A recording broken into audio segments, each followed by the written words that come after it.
Tervist, siin on mõtlemaatika ja meie tänaseks teemaks on ratsionaalarvud 7. klassile. Mis on ratsionaalarvud? Ratsionaalarvud on kõik arvud, mida saab esitada kahe täisarvu jagatisena, kus jagaja ei ole 0. Seda võib kirjutada kujul a jagatud b-ga, kus a ja b on täisarvud ning b ei tohi olla 0. Ratsionaalarvud hõlmavad murdarve, täisarve ja nende vastandarve. Näiteks arvud 3/4, -2 ja 5 on kõik ratsionaalarvud. Ratsionaalarvud võivad olla positiivsed või negatiivsed ja neid saab kujutada lõpmatuseni nii murdudena kui ka kümnendmurdudena. Liigume edasi hulkade juurde. Hulgad on matemaatilised kogumid, mis sisaldavad objekte või elemente.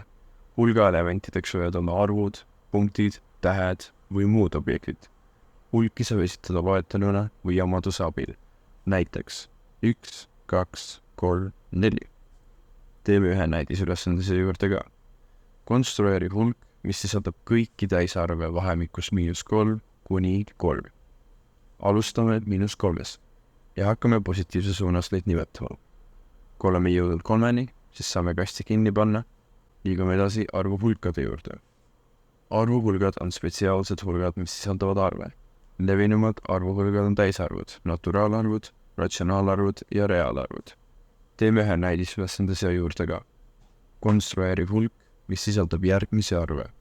-2, 0, 3/4 ja ruutjuur 2. Alustame -2. See kuulub täisarvude, ratsionaalarvude ja reaalarvude hulka. 0 kuulub naturaalarvude, täisarvude ja ratsionaalarvude ja reaalarvude hulka. 3/4 kuulub ratsionaalarvude ja reaalarvude hulka. Ja lõpetuseks ruutjuur 2 kuulub ainult reaalarvude hulka. Liigume edasi arvu absoluutväärtuse juurde. Arvu absoluutväärtus on selle arvu kaugus 0-st arvjääril sõltumata suunast. Absoluutväärtust tähistatakse püstkriipsudega, näiteks x3 on 3 ja -3 on ka 3. Teeme ühe näidisülesanduse juurde ka.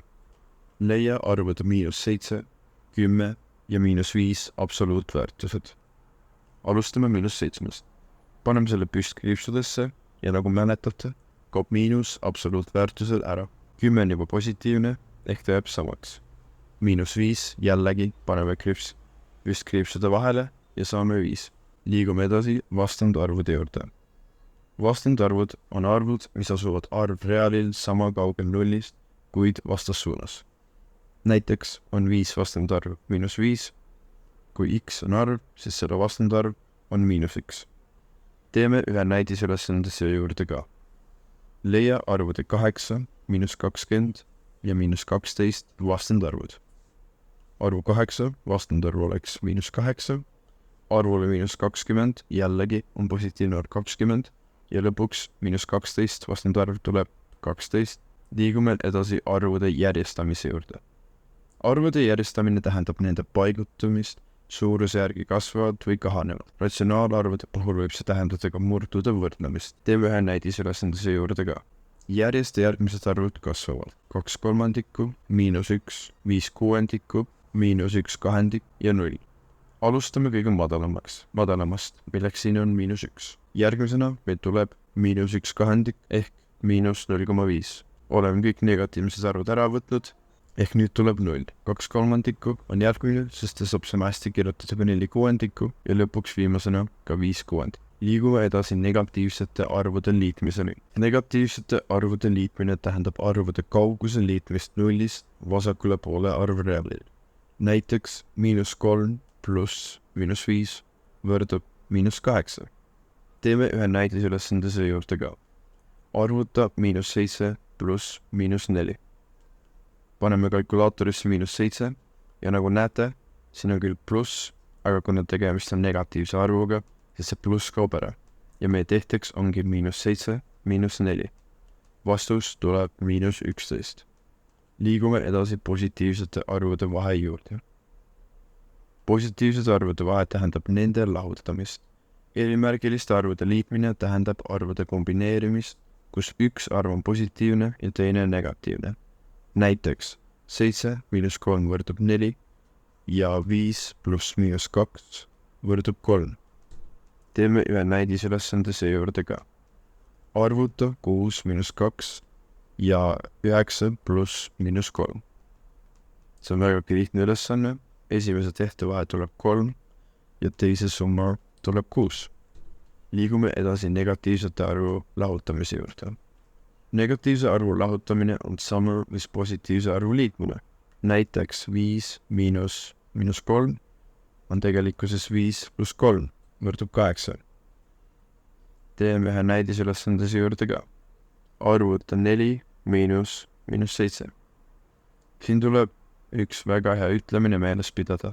Miinusmärk suru ees muudab märgi suru sees. Ja nii see ongi. Kuna siin on 2 miinust, järjest muutub see plussiks.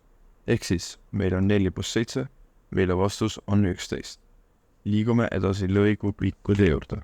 Lõigu pikkus arvude vahel on nende väärtuste vahe absoluutväärtus. Näiteks lõigu pikkus arvude 3 ja miinus 2 vahel on 3 miinus 2, mis võrdub 5.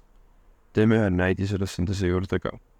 Leia lõigu pikkus arvude miinus 4 ja 1 vahel. Paneme tehte püstkriipsude vahele ja saame vastuseks 5. Liigume edasi liitmise seaduste juurde. Liitmise seadused hõlmavad vahetusseadust A pluss B võrdub B pluss A, mis tähendab, et liitmises arvude asukoha muutmisega summa ei muutu. Teeme ühe näidisülesande siia juurde ka. Tõesta, et 2 pluss 3 võrdub 3 pluss 2. Siin on väga lihtsad arvud, nagu näha, mõlema poole vastuseks tuleb 5 ja kui me neid kohti vahetaks, oleks vastus ikkagi sama. Liigume edasi ratsionaalarvude liitmise ja lahutamise juurde. Ratsionaalarvude liitmisel ja lahutamisel tuleb murdude korral tuua need ühisele nimetajale. Näiteks 1/3 pluss 2/5 võrdub 5/15 pluss 6/15, mis omakorda võrdub 11/15. Teeme ühe näidisülesande juurde ka. Arvuta 2/7 pluss 3/14 ja 5/6 minus 1/3. Alustame esimesest tehtest. Siin saab ühiseks nimetajaks võtta 14, mis tähendab, et esimest ratsionaalarvu peame korrutama 2, et tuleks sama nimetaja. Siit saame 4/14 pluss 3/14 ja vastuseks saame 7/14, mis saab omakorda kanda kui 1/2. Samamoodi teeme teise tehtega. 5/6 jääb nii nagu on, aga 1/3 korrutame 2, et saada sama nimetaja. Siia saame siis 2/6 ja vahe tuleb neid 3/6, mis on jällegi 1/2. Liigume edasi korrutamise seaduste juurde. Korrutamise seadused hõlmavad vahetusseadust A korda B võrdub B korda A, mis tähendab, et korrutamises arvude asukoha muutmisega korrutis ei muutu. Teeme ühe näidisülesande juurde ka. Tõesta, et 3 korda 4 võrdub 4 korda 3. Siin on väga lihtsad arvud. Nagu näha, mõlema poole vastuseks tuleb 12 ja kui me neid kohti vahetaks, oleks korrutis ikkagi sama. Liigume edasi viimast teema ehk ratsionaalarvude jagamise juurde. Ratsionaalarvude jagamine tähendab ühe ratsionaalarvu korrutamist teise pöördväärtusega. Näiteks A pendiku jagatud C tendiku võrdub A jagatud B-ga korrutatud D jagatud C-ga. Teeme ühe näidisülesande juurde ka. Arvuta 3/4 jagatud 2/5. Tehte väljakirjutamisel vahetame teise ratsionaalarvu kohad, saades ülevale korrutiseks 15 ja alla 8, mis saame ka kirjutada kui 1/7/8. Selleks sai meie tänane teema läbi ning loodan, et õppisite midagi uut selleks korraks. Kindlasti likeige ja visake tellimus meie kanalile, et mitte magada uusi videoid maha. Näeme juba järgmises videos.